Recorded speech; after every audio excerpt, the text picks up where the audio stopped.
BBA करने का मन तो है, पर मन में कई सवाल है। बीबीए के बाद क्या होगी करियर अपॉर्चुनिटीज, कितनी होगी सैलरी, क्या है जॉब स्कोप, कहाँ ले एडमिशन, क्या होगी फीस। अरे घबराइए मत, ये सब कुछ आपको मैं बताऊंगी इस वीडियो में। Hello everyone, this is Alka Yadav, welcome to mind power university. तो यहाँ आपके मन में कई सवाल हैं, लेकिन जवाब इस एक वीडियो में। तो शुरू से अंत तक बने रहे हमारे साथ।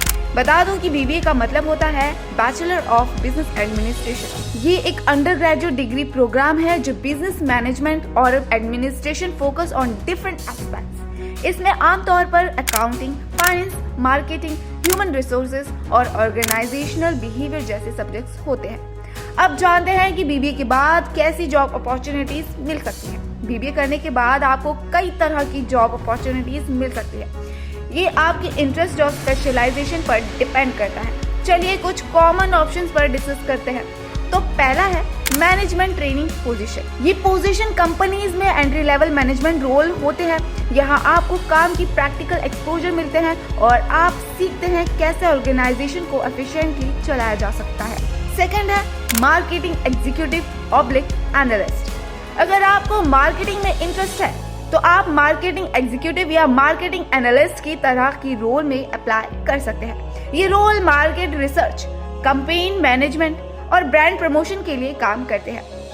थर्ड है finance executive oblique analyst. BBA के बाद आप फाइनेंस रिलेटेड जॉब्स में भी जा सकते हैं, जैसे कि फाइनेंशियल एनालिस्ट, फाइनेंस एग्जीक्यूटिव या फाइनेंशियल कंसल्टेंट। ये रोल्स फाइनेंशियली प्लानिंग, बजटिंग और फाइनेंशियल एनालिस्ट पर फोकस करते हैं। फोर्थ है ह्यूमन रिसोर्सेज, एचआर स्पेशलिस्ट। अगर आपको लोगों के साथ काम करने में मजा आता है तो एचआर स्पेशलिस्ट या एचआर एग्जीक्यूटिव की पोजीशन के लिए अप्लाई कर सकते हैं। ये role requirement, employ relations, performance management और ट्रेनिंग पर फोकस करते हैं। Operations manager oblique executive. Operations roles में भी आपको अपॉर्चुनिटीज मिल सकती है।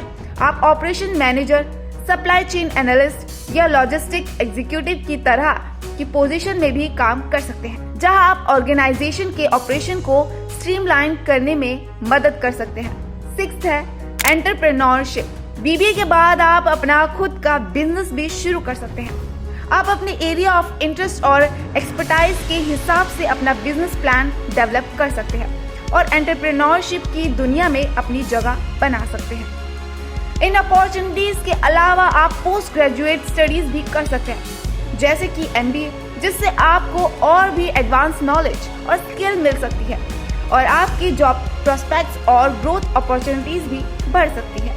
बीबीए करने के बाद सैलरी पैकेज भी कई फैक्टर्स पर डिपेंड करता है, जैसे कि आपका फील्ड ऑफ स्पेशलाइजेशन, आपकी स्किल्स और आपकी जॉब लोकेशन। ये कुछ फैक्टर्स हैं जो आपके सैलरी पैकेज पर असर डाल सकते हैं। पहला है फील्ड ऑफ स्पेशलाइजेशन। आपका बीबीए का स्पेशलाइजेशन किस एरिया में है, ये आपकी सैलरी को अफेक्टेड करता है, जैसे कि marketing, finance, human resources, operations management या फिर किसी और फील्ड में। सेकंड है कंपनी प्रोफाइल। आपकी सैलरी भी उस कंपनी के प्रोफाइल पर डिपेंड करती है जहां आप जॉब करते हैं। MNCs generally higher salary offer करते हैं as compare to smaller firms. Third है लोकेशन। जॉब लोकेशन भी सैलरी पर असर डाल सकता है। मेट्रो सिटीज में job generally higher salaries offer करती है as compare to smaller town या रूरल एरिया। लेकिन एक रफ एस्टिमेट के लिए बीबीए के फ्रेश ग्रेजुएट्स की स्टार्टिंग सैलरी टिपिकली 2 लाख से लेकर 6 लाख पर एनम हो सकती है, depending on the factors mentioned above. फिर आपकी सैलरी ओवर टाइम ग्रोथ करती रहेगी as you gain more experience और एक्सपर्टाइज। वहीं बता दूं कि बीबीए में एडमिशन के लिए कुछ इंस्टीट्यूट और यूनिवर्सिटीज एंट्रेंस एग्जाम कंडक्ट करते हैं, जबकि कुछ इंस्टीट्यूट डायरेक्ट एडमिशन भी ऑफर करते हैं बेस्ड ऑन मेरिट या क्लास 12 के मार्क्स। ये कुछ कॉमन एंट्रेंस एग्जाम होते हैं, जैसे कि IPU-CET, Indraprastha university common entrance test, Guru Gobind Singh Indraprastha university. Delhi में बीबीए एडमिशन के लिए IPU-CET कंडक्ट किया जाता है। SET, Symbiosis entrance test, Symbiosis international deemed university. Pune के वेरिस एफिलिएटेड इंस्टीट्यूट में बीबीए एडमिशन के लिए SET कंडक्ट किया जाता है। NPAT NMIMS program after 12 Narsee Monjee institute of management studies Mumbai में BBA एडमिशन के लिए NPAT एग्जाम होते हैं। DUJAT Delhi university joint admission test Delhi university में BBA FIA BMS और BBA एडमिशन के लिए DUJAT कंडक्ट किया जाता है। EIMA UGAT under graduate aptitude test all India management association द्वारा conducted several institute BBA admission के लिए AIMA UGAT स्कोर एक्सेप्ट करते हैं। ये एंट्रेंस एग्जाम कुछ पॉपुलर ऑप्शंस है, लेकिन हर इंस्टीट्यूट अपनी स्पेसिफिक एंट्रेंस एग्जाम कंडक्ट कर सकता है या फिर किसी और स्टैंडर्डाइज्ड टेस्ट कोर्स को भी एक्सेप्ट कर सकता है। अब आते हैं सबसे बड़ा सवाल कि भाई एडमिशन ले तो कहाँ ले। तो आज मैं आपको बताऊंगी कि BBA करने के लिए बेस्ट यूनिवर्सिटी कौन सी है। तो आपको कुछ नहीं करना है, बस फोन उठाएं और सर्च करें माइंड पावर यूनिवर्सिटी को, जो कि भीमताल में बसी हुई है। ये यूनिवर्सिटी काफी खूबसूरत लोकेशन पर है क्योंकि ये नेचर के एकदम क्लोज है। और हाँ, यहाँ अभी एडमिशन ओपन है, तो वो सोचना क्या है, एडमिशन के लिए अप्लाई कर लीजिए।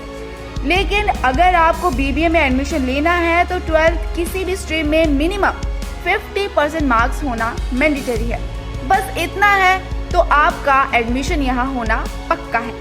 इनका बेस्ट पार्ट तो ये है कि ये ऑनलाइन क्लासेस भी प्रोवाइड करते हैं। और क्या चाहिए। तो ये थी BBA के कोर्स से रिलेटेड पूरी जानकारी। अगर आपके मन में कोई और क्वेरी हो तो आप हमें स्क्रीन पर दिए हुए इन नंबर पर कॉल कर सकते हैं। हम आपके सभी सवालों के सभी जवाब देंगे। वीडियो अच्छी लगी हो तो वीडियो को लाइक करिए, शेयर करिए और चैनल को सब्सक्राइब करिए।